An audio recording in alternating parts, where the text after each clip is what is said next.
नमस्ते मित्रों, are Hindi channel में आपका स्वागत है। मैं डॉक्टर आजाद सर।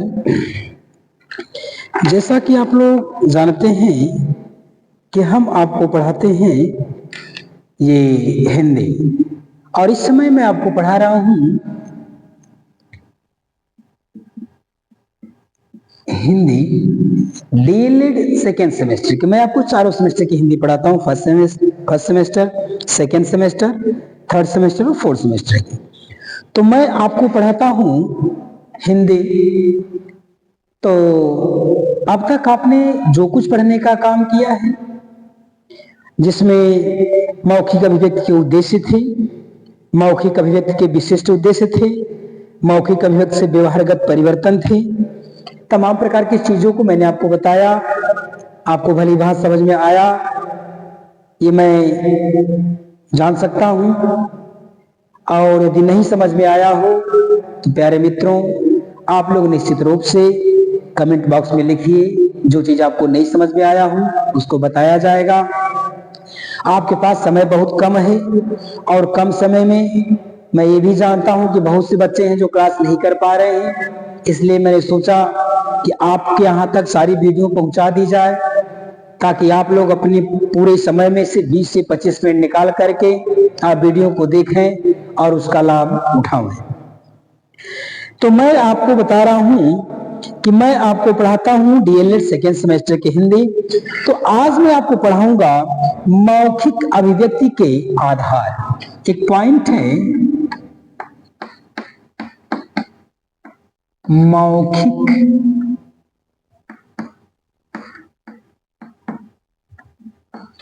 मौखिक अभिव्यक्ति के आधार। देखिए, ये एक पॉइंट है, एक टॉपिक है। इसमें ये पूछना चाहता है आपसे कि जो मौखिक अभिव्यक्ति है, या जो मौखिक अभिव्यक्ति होती है, या हम लोग जिसको मुख से बोल बोल करके अभिव्यक्त करते हैं, यानी जिन चीजों को हम लोग कह करके या बोल करके या जबानी बोल करके जिन भी चीजों की अभिव्यक्ति को करते हैं, जिसको हम प्रस्तुत करने का प्रयास करते हैं, उसके आधार क्या है।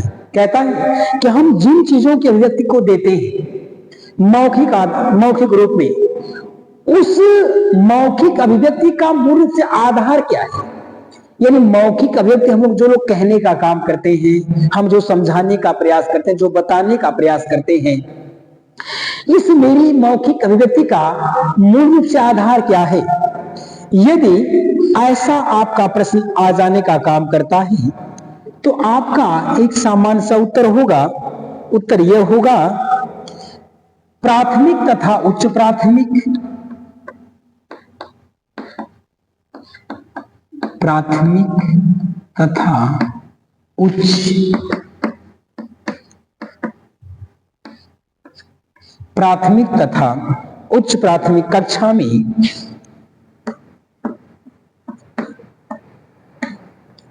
प्राथमिक तथा उच्च प्राथमिक कक्षा में स्वतंत्र अभिव्यक्ति पर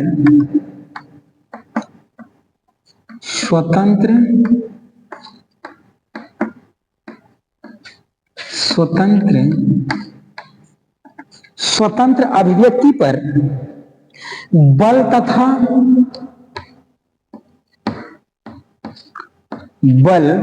तथा शुद्धता संबंधी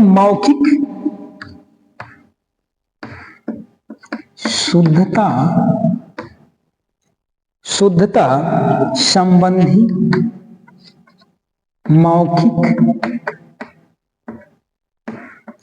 मौखिक अभिव्यक्ति के आधार, मौखिक अभिव्यक्ति के आधार। ये कहता है, यदि आपका ऐसा प्रश्न आ जाए कि मौखिक अभिव्यक्ति के कौन कौन से आधार हैं, अगर ये पूछ दे कि मौखिक अभिव्यक्ति के कौन कौन से आधार हैं, तो उसको मैं भी बता रहा हूं। यदि ये पूछ दे मौखिक अभिव्यक्ति क्या है, तो लिखिएगा कि प्राथमिक तथा उच्च प्राथमिक। पहली कक्षा और ऊपर वाली कक्षा, प्राथमिक तथा उच्च प्राथमिक कक्षा में स्वतंत्र अभिव्यक्ति पर, प्राथमिक कक्षा में और उच्च प्राथमिक कक्षा में स्वतंत्र अभिव्यक्ति पर बल तथा शुद्धता संबंधी मौखिक अभिव्यक्ति के आधार कुछ होते हैं। अगर ऐसा होता है तो कहता है कि उसका पहला आधार क्या है, तो पहला आधार बताता है कि भाषण है। पहला आधार भाषण है। दूसरा है अंत्याक्षरी,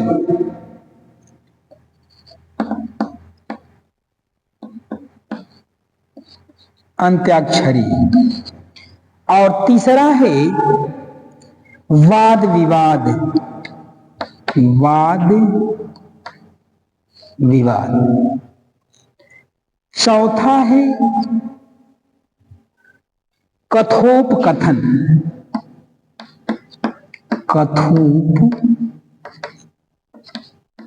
कथोपकथन। पांचवा होगा विचार गोष्ठी,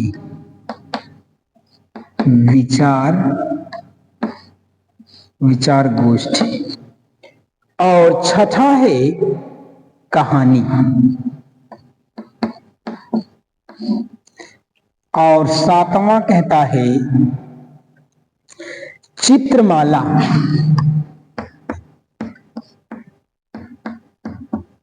चित्रमाला, ये देखिए इतनी चीजों को उसने बता रखने का काम किया हुआ है। यदि आपका प्रश्न कभी भी आपके सामने यदि ऐसा आता हो कि स्वतंत्र अभिव्यक्ति के क्या आधार हैं, तो स्वतंत्र अभिव्यक्ति की मूल से ये आधार है। कौन कौन? कहता पहला आधार है भाषण। कहता स्वतंत्र अभिव्यक्ति का पहला जो आधार स्तंभ होता है भाषण देना होता है। दूसरी बात कहता है कि स्वतंत्र अभिव्यक्ति का दूसरा आधार क्या है? अंत्याक्षरी है। तीसरी बात कहता है कि स्वतंत्र अभिव्यक्ति का तीसरा आधार क्या है? वाद विवाद, यानी दो पक्ष होंगे, दोनों पक्षों में एक निर्णायक व्यक्ति होगा, अपनी अपनी बात को दोनों लोग रखने का काम करेंगे, निर्णायक का अंतिम निर्णय मान्य होगा। ये होता है वाद विवाद। जैसे आपने देखा होगा कोर्ट में अक्सर होता है कि दो वकील होते हैं, आपस में बहस करते हैं और जजमेंट देने वाला सामने रहते हैं। यहां कहता है चौथी बात कि कथोपकथन। चीजों में क्या कथोपकथन होना चाहिए, कहानी का कथन होना चाहिए, कथन होना चाहिए। और कहता है पांचवा विचार गोष्ठी। और कहता है कि अभिव्यक्ति का, मौखिक अभिव्यक्ति का जो आधार होता है विचार गोष्ठी होता है। यानी एक निश्चित मूल बिंदु पे एक गोष्ठी का आयोजन किया जाता है और उस आयोजन पर लोगों के सामने भेज दिया जाता है चीजों को। इस पर गोष्ठी है, विचार गोष्ठी है, लोग आते हैं उस मूल बिंदु पर, उस टॉपिक पे अपने अपने विचार को रखने का काम करते, वो होता है विचार गोष्ठी। कहता है और कहानी। कहता है मौखिक अभिव्यक्ति का आधार प्रमुख रूप से क्या है?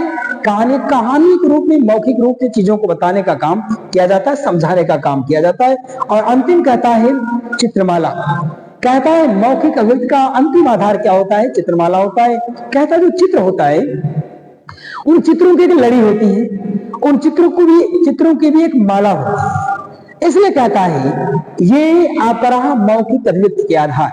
अगर कभी भी आपका प्रश्न ऐसा आने का काम करे कि मौखिक अभिव्यक्ति का आधार क्या होता है, तो मौखिक अभिव्यक्ति के आधार 7 आधार होते हैं। नंबर 1 होता है भाषण, नंबर 2 अंत्याक्षरी, नंबर 3 वाद विवाद, नंबर 4 कथोपकथन, नंबर 5 विचार गोष्ठी, नंबर 6 कहानी और नंबर 7 चित्रमाला। ये आपका रहा मौखिक अभिव्यक्ति के आधार। तो आपने समझा कि हमारी जो मौखिक अभिव्यक्ति होती है, हम लोग जो मौखिक अभिव्यक्ति को देने का काम करते हैं, इसके आधार क्या क्या होने का काम करते हैं। ये एक टॉपिक आपका रहा। दूसरी टॉपिक आप समझिए भाषण। एक नई टॉपिक कहता है भाषण किसे कहते हैं। यदि ऐसा प्रश्न आपका आ जाए तो आप उत्तर देना, छात्रों को भाषण शिक्षा देते समय, छात्रों को भाषण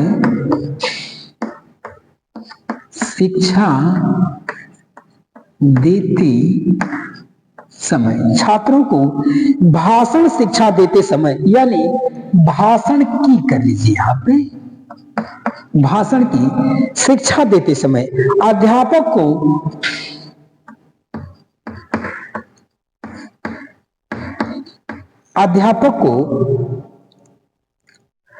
ध्यान रखने की बातें, अध्यापक को ध्यान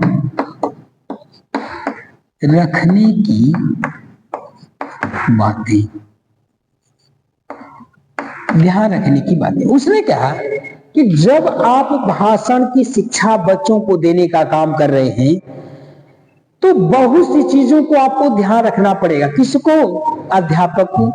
जो अध्यापक बच्चों को भाषण देने की शिक्षा को दे रहा है, यानी भाषण कैसे दिया जाना चाहिए, तो उस अध्यापक को बहुत सी बातों का ध्यान रखना परम आवश्यक होने का काम करता है। कहता है वह बातें कौन सी होगी? कहता है नंबर 1, पहली बात होगी शुद्ध तथा स्पष्ट उच्चारण का अभ्यास कराना। शुद्ध तथा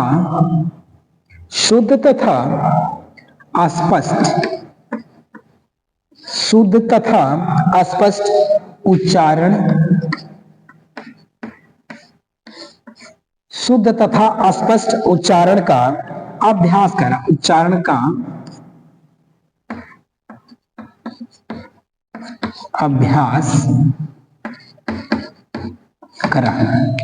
अभ्यास करना पहली बात। देखिए अब पहले ही पॉइंट उसने बता रखा है, यदि कोई शिक्षक, यदि कोई अध्यापक किसी बच्चे को या जिन भी बच्चों को आप भाषण देने की शिक्षा उनको दे रहे हो, भाषण देने की कला को आप सिखा रहे हो, भाषण देने की स्किल को आप विकसित करना चाहते हो, तो आपको सबसे पहले ध्यान देना यह होगा कि शुद्ध तथा स्पष्ट उच्चारण। पहली बात, उस बच्चे के अंदर शुद्ध तथा स्पष्ट उच्चारण का अभ्यास कराएं। उसके कहने का यह मतलब है कि जिन शब्दों को, जिन वाक्यों को, जिन वर्णों को कहने का काम करता है, वह वर्ड, वह वाक्य, वह वाक्यांश, वह स्वर, वह व्यंजन निश्चित रूप से क्या होना चाहिए? शुद्ध होना चाहिए। शुद्ध बोलने का पहले क्या करा है? उसको अभ्यास करा है। उसके कहने का ये सेंस है कि जब एक अध्यापक किसी बालक को भाषण शिक्षण देने का काम कर रहा है या भाषण देने की कला में प्रवीण करना चाहता है, तो सबसे पहले अध्यापक को यह ध्यान देना होगा कि वह बालक शुद्ध तथा स्पष्ट उच्चारण का अभ्यास कराए। यानी अध्यापक को यह चाहिए कि उस बालक को शुद्ध और स्पष्ट, शुद्ध तथा स्पष्ट उच्चारण करने का अभ्यास कराया जाए। दूसरी बात कहता है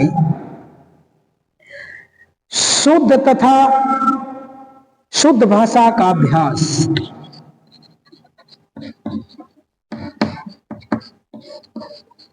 शुद्ध भाषा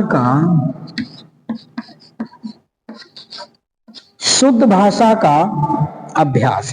दूसरी बात कहता है कि वह अध्यापक जिस बच्चे को भाषण कला को सिखा रहा है, सबसे पहले तो वह बालक को यह सिखाएगा कि चीजों को शुद्ध और स्पष्ट उच्चारण करे।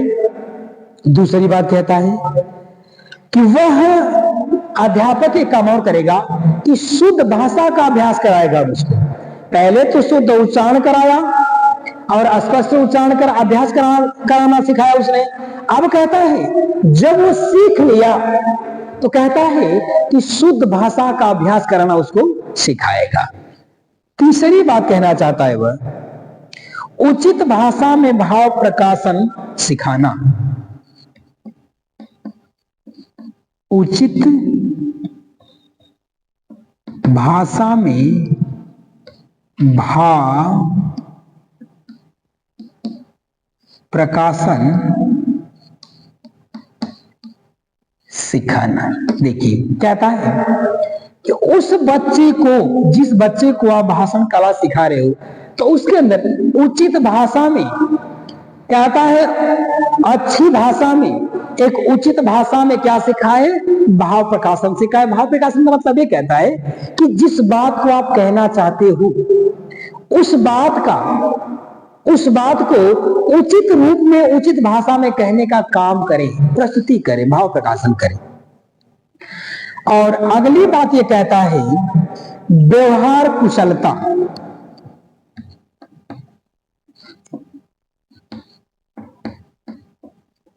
व्यवहार कुशलता कहता है कि बालक को व्यवहार कुशल बनाना होगा। जब बालक का व्यवहार कुशल होगा तभी भाषण कला को सही और सटीक तरीके से सीख पाने का काम करेगा, अन्यथा सीखेगा पर समस्या होगी।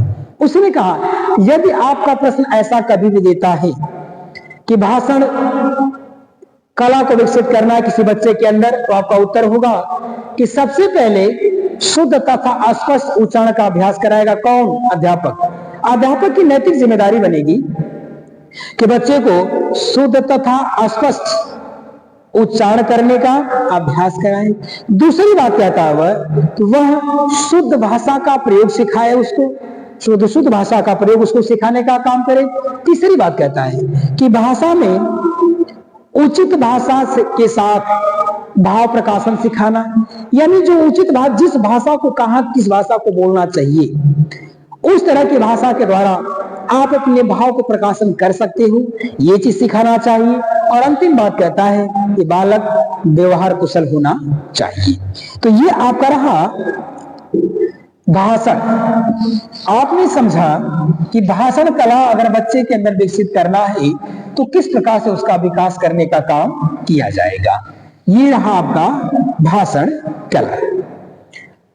और अगला टॉपिक है मौखिक अभिव्यक्ति विकसित करने में, मौखिक अभिव्यक्ति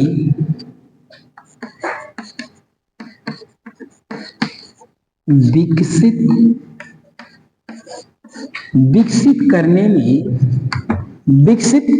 करने में अनुभूति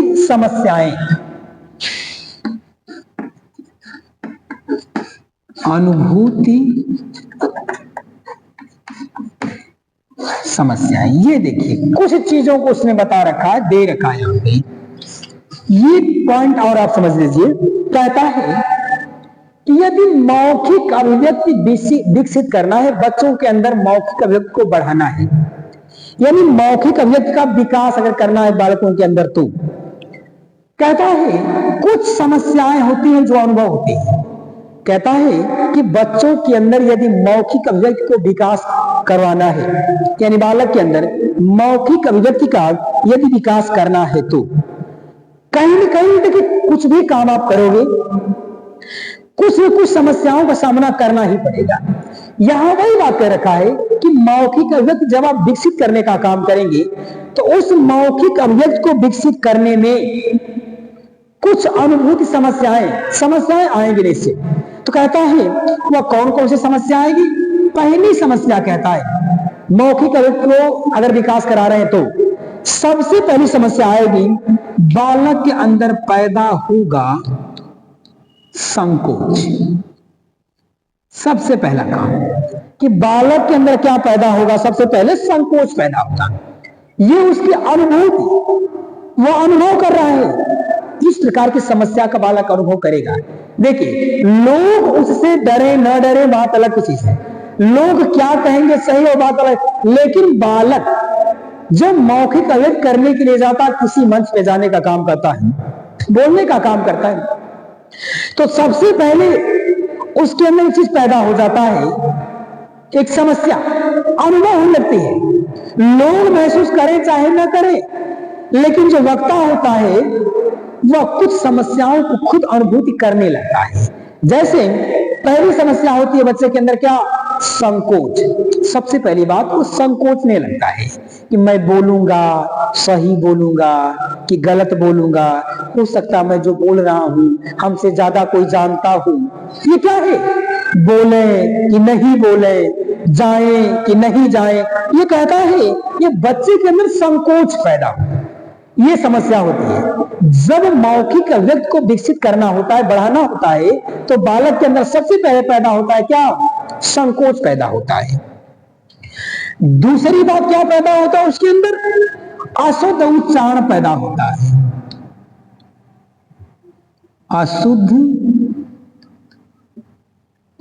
अशुद्ध उच्चारण कहता है। दूसरी चीज उसके अंदर क्या पैदा होता है, अशुद्ध उच्चारण पैदा होता है। और तीसरी चीज कहता है उसके अंदर और क्या पैदा होता है, दोषपूर्ण भाषा। दोषपूर्ण भाषा, ये दोषपूर्ण भाषा पैदा होने का काम करता है। और चौथी समस्या उसके सामने क्या आती है, अस्पष्ट भाषा। कहता है अस्पष्ट भाषा, ये भी उसके सामने सबसे बड़ी समस्या होती है। और अगली बात कहता हुआ, और उस बालक के अंदर क्या पैदा होता है, संकोच में समस्या क्या पैदा होता है, कथन में प्रभाविकता का अभाव। कहता है कथन में प्रभाविकता का, कथन में प्रभाविकता का अभाव, यानी जो कथन है उसका, जो कथन जिसको उसने मन बना के जाने का काम किया था वह बात नहीं कर पा रहा है, वह क्या हो रहा है, कथन में प्रभाविकता का अभाव, यानी उसके कथन में प्रभाव नहीं कुछ हो रहा उसके कथन से। और अगली बात कहता है वह रुचि एवं अभ्यास की कमी। रुचि एवं अभ्यास की कमी, ये देखिए उसने आपसे यही कह रखने का काम किया हुआ है। यदि आपके सामने इस तरह के प्रश्न आ जाएं कि मौखिक अभिव्यक्ति को विकसित करने में अनुभूति समस्याएं, या बालक के अंदर मौखिक अभिव्यक्ति जो भी कुछ करना है, तो उस मौखिक अभिव्यक्ति को करने में बालक के अंदर कौन कौन सी समस्याएं आने का काम करती हैं, ये पूछना चाहता है। अगर ऐसा प्रश्न आपका आ जाने का काम करे तो सबसे पहले आप कहिएगा कि उस बालक के अंदर सबसे पहले पैदा होता है संकोच, शंका जिसको कहते हैं, जाए कि नहीं जाए, बोले। देखिए आप लोगों ने देखा होगा जैसे कई स्कूलों में जब कार्यक्रम होता है तो पहले तो ये लगता है कि नमूना हमने दे दें, हम भी कुछ बोल लेंगे, लेकिन जब नाम चला जाता है तो एक और प्रेशर होने लगता है, जाए कि न जाए, जाए कि न जाए, बोले कि न बोले, दे दिए तो क्यों, तो तमाम प्रकार की समस्याओं। कहता है सबसे पहले बच्चों में पैदा होने लगता है संकोच, शंका, संदेह। दूसरी बात कहता है अगर वह चला भी जाने का काम करता है, वह बालक पहुंच भी जाने का काम करता है, तो उसके जो उच्चारण होते हैं वह क्या होते हैं, अशुद्ध होने लगते हैं। जो कुछ कहना चाहता है उसको नहीं कह पाता। जिन शब्दों का, जिन वाक्यों का, जिन वर्णों का उच्चारण करना चाहिए उन शब्दों, वर्णों, वाक्यांशों का उच्चारण नहीं कर पाता है, बल्कि उसके स्थान कुछ और ही शब्द आ जाने का काम करते। जैसे चलना को चढ़ना कह देगा, क्या ये संकोच है उसके अंदर। कहता है उसकी भाषा क्या होने लगती है, अशुद्ध होने लगती है, ये समस्याएं होती है। तीसरी बात कहता है कि दोषपूर्ण भाषा, जिस भाषा का प्रयोग कर रहा है उस भाषा में निर्दोष नहीं बल्कि उस भाषा में दोष आ जाने का काम करता है। जबकि मान के चला था कि मैं जो भी कहूंगा सही बोलूंगा, बढ़िया से बोलूंगा, पहले तो हिम्मत जुटाया उसने, लेकिन जब वह गया मंच पर तो उसके जो हौसले होते हैं वह कमजोर पड़ने लगते हैं। क्यों? क्योंकि समस्याएं महसूस करने लगता है, सामने वालों को देख करके, लोगों को देख करके, भीड़ को देख करके वह समस्या को महसूस करने लगता है। तो कहता है कि दोषपूर्ण भाषा, भाषा जो बोलना चाहता है उस भाषा में निश्चित रूप से दोष आ जाने का काम करता है, ये समस्याएं होने लगती हैं। अगली बात कहता है कि अस्पष्ट भाषा, कहता है कि जिस भाषा को बोलना चाहिए, स्पष्ट बोलना चाहिए, तो स्पष्ट बोलना न बोल करके बल्कि वह अस्पष्ट भाषा का प्रयोग करने लगता है। और अगली बात कहता है कथन की प्रभाविता का अभाव, जिस कथन से लोगों को प्रभावित करना चाहता था वह बालक मंच पे जाने के बाद, कहता है कि जिस कथन से, जिस बात से, जिस वाक्यांश से वह बालक अपने कथन के द्वारा जो प्रभावित करना चाहता था लोगों को, लेकिन अब उसके अंदर वह रहने का काम नहीं किया हुआ है, वह भाषा कैसी हो गई? अप्रभावित हो गई। इसलिए कहता है कि भाषा में अप्रभावितता का अभाव, यानी उसके अंदर प्रभाव डालने वाली कोई बात नहीं रह जाती है, इसलिए वह भाषा अप्रभावित हो जाने का काम करती है। और अंतिम बात कहता है रुचि एवं अभ्यास की कमी, या तो उसके अंदर दो चीज होगा, या तो उसके अंदर रुचि की कमी हो रही होगी, या तो उसने प्रयास नहीं किया, या तो उसने अभ्यास नहीं किया हो, या तो उसे प्रैक्टिस नहीं करने का काम। इसलिए कहता है कि आप यदि मौखिक अभिव्यक्ति देने का काम करते हैं, तो कुछ बोलने के लिए जाते हैं, तो आप के अंदर एक रुचि होनी चाहिए। पहली बात, बोलने में अगर ललक होने से मैं बोलूंगा, कहूंगा, मैं अपनी बातों को लोगों को समझाने का प्रयास करूंगा, ये आपके अंदर होना चाहिए, पहली बात। और कहता है कि अभ्यास की कमी, और आपके अंदर भरपूर अभ्यास भी होना चाहिए। आप अपने अंगों का प्रदर्शन कर सकते हो, अपने हाव भाव का प्रदर्शन कर सकते हो। जब तक अपने हाव भाव अंगों का प्रदर्शन नहीं करोगे आप, तब तक आप अपनी भावाभिव्यक्ति को प्रस्तुत नहीं कर पाओगे आप मंच पर। इसलिए कहता है कि यदि बच्चे के अंदर रुचि की कमी हो रही है, उसका जो मनोबल है डाउन हो रहा है, उसका जो हौसला है गिर रहा है, तो भी चीजों को नहीं स्पष्ट कर पाएगा। और कहता है अभ्यास का मतलब क्या है? अगर उसके अंदर रुचि कमी हो रही है, उसके हौसला में गिरावट हो रहा है, हौसला बुलंद नहीं हो रहा है, तो निश्चित है कि उसके अंदर अभ्यास की कमी है, उसने अभ्यास बढ़िया से करने का काम नहीं किया हुआ है। तो मित्रों, आज के लिए इतना ही, और अगली वीडियो में पुनः मुलाकात होने का काम करेगी। तब तक के लिए धन्यवाद। जय भारती, जय विद्यार्थी।